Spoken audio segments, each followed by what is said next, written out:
マンションで、亡くなられてたそうなんですけど、発見は早くて、遺品整理になります。ちょっと家の中が結構荒れてるということは聞いてるんですけども、僕今から入っていきたいと思います。なんか女性の方ですね、高齢の女性の方の遺品整理になります。ちょっと頑張ってきます。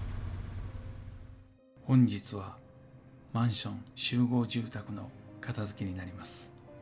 ここに住んでいた60代女性の方がお部屋で亡くなりました。ご主人が亡くなり1年後のことです。家の中はある程度自分で片付けた跡がありました。しかし食べたもの、使ったもの、着たもの、そういったものを片付けることが追いついてないような印象を受けました。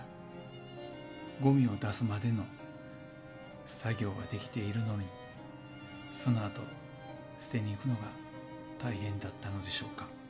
とても自立した生活ができていたとは思えない部屋でした。生活をサポートする体制がなかったこと、そこがすごく気になりました。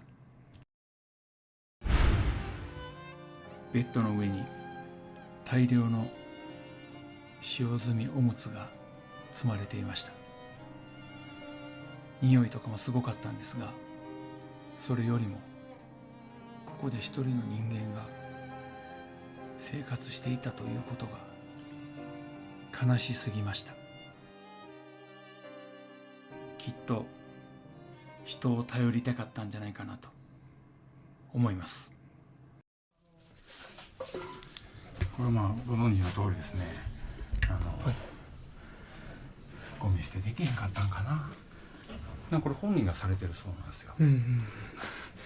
本人がされてるんですけど、ここまでこうやってくくってるんですよ。くくってるんですけど、出してないんですよね。できんかっ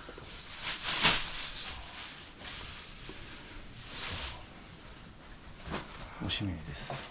でこっちにゴミはまとめてるんですけど、この排泄系のものがそのままなんです。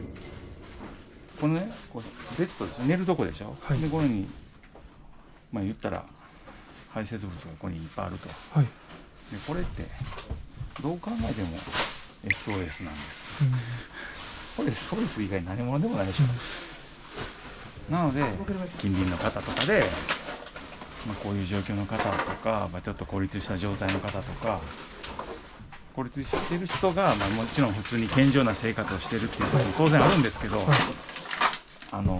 決してそうではなくて、やっぱり家の住環境が乱れてると、やっぱ近隣にも迷惑がいったりとかするし、でどっかで行政とかそういうところでつながればね、何らかのケアプランが立ったりとか、どうしようああしようっていうことになっていくと思うんです。もちろんその拒否される方もいらっしゃるんですけどね、そういうところをちょっと考えるきっかけになっていただければなと。こ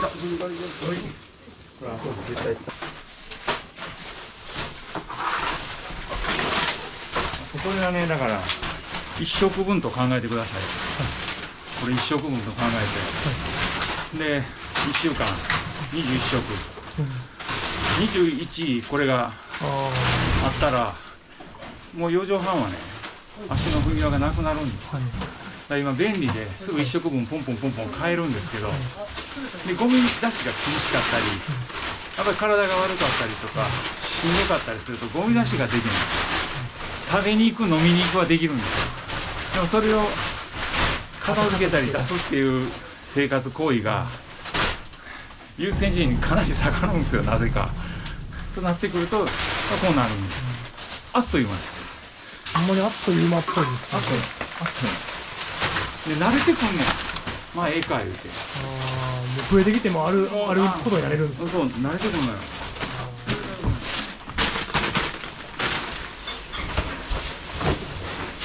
置いて、でちょっと奥に僕がいて、ほら、ここがもうゴミ置き場になってんねん。いきます。はい。ち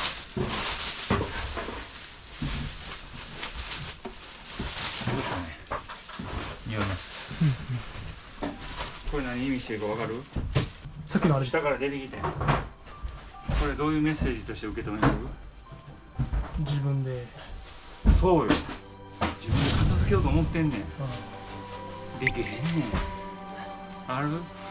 自分でやらなあかんって、この葛藤こうせなあかん、こうやって生きなあかん、私は何してんねんってちゃんとやろうと、そういうバイオリズムとしんどくてできないっていうこの葛藤がね、それがねセルフネグレクトの入り口。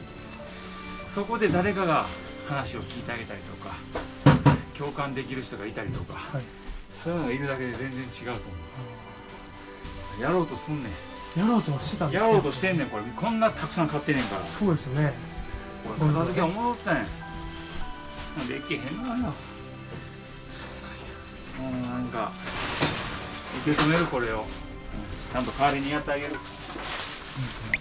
認知とかで、はい、もうどういうところで生活してるのかわからないとか、はい、そういう状態じゃないんで、正常な判断ができる状態でこの生活を強いられてたんであれば、それは本当に辛かったと思う。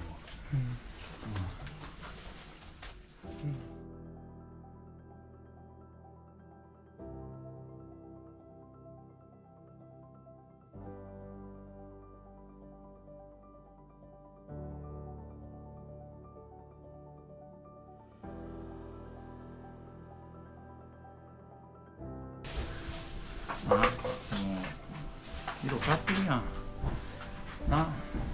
そこまでして頑張っててんからな、ほんまに。これが繋がれへんのがもうほんまに、もうほんまに課題やと思うわ。これこそ誰かおったら変わったんですか？変わってるよな。行政がこれ見て何もせえへんわけないやんか。だから行政のシステムは保守制なんですよ。助けてくださいなんですよ。もう助けてあげますよじゃないんですよ。手を挙げた人に対応していくしかないのよ。でそのために一つでも分かるように民生委員さんとか、そういろいろ包括支援センターとか、仕組みはできてるんですよ。なるほど。仕組みはできてるんですけど、でもやっぱり漏れるんですよ。セーフティーネットから漏れるんですよ。漏れるんですよ。それは制度としてはちゃんとやってるんです。でもね、言わないんですよみんな。言えない状態になってしまってるっていうのがあるかもしれない。特に集合住宅の場合は気づきたい。その人が助けるんじゃないんで、ちょっと見に行ってあげてくださいとか、そういうのでいいわけです。なるほど。それやってあげてほしい。そうです。誰かが言ってみればいいわけですよね。そうです。かわいそうだよほんま。睡眠導入剤の処方箋が出てきました。このような生活を強いられ、さぞ不安だったと思います。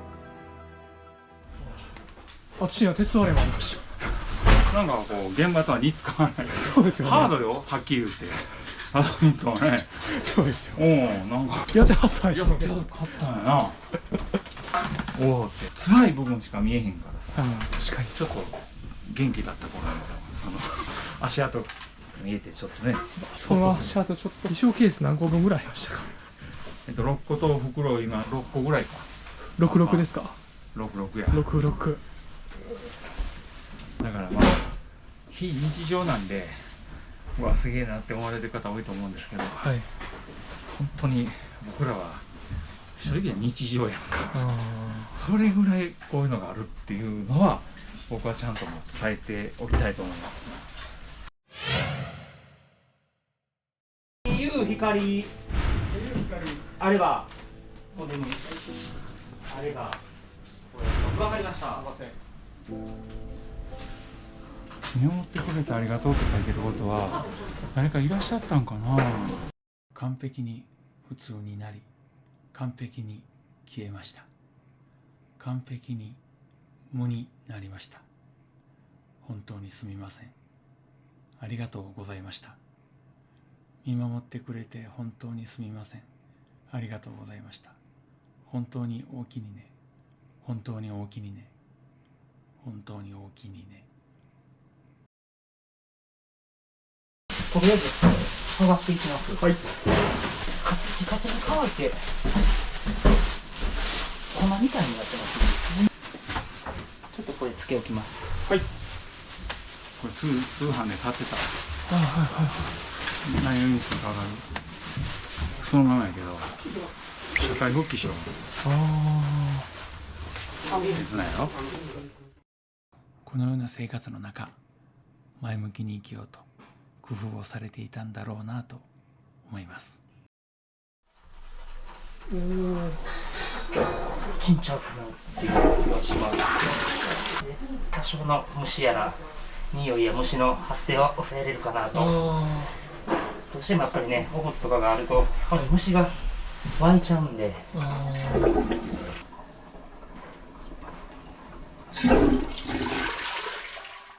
現在一人暮らし、夫婦のみ、この世帯が6割近いと言われております。もともとこのお家も夫婦で住んでおりましたが、ご主人様が亡くなり、奥様は一人で生活することになりました。一人で生活をするようになってから、家の中は荒れ出したと聞いています。一人暮らしの高齢者が増えているので、お家で亡くなるっていうことは十分あり得ると思います。しかし、亡くなる直前の生活が孤立していたり、尊厳のない生活をされていたと感じる現場が多いように思います。どうかそういう現場が一つでも少なくなるように、みんなで見守っていきましょう。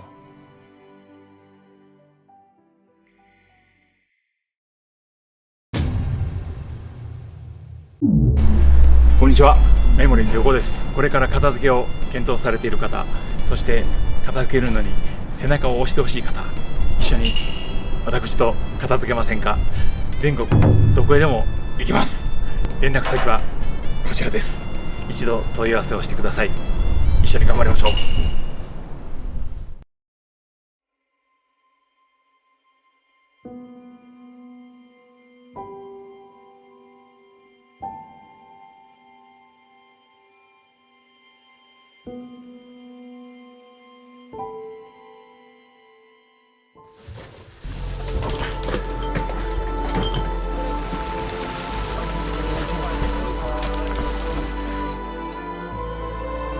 近所の人が犬を探しとったら、そうなんですか。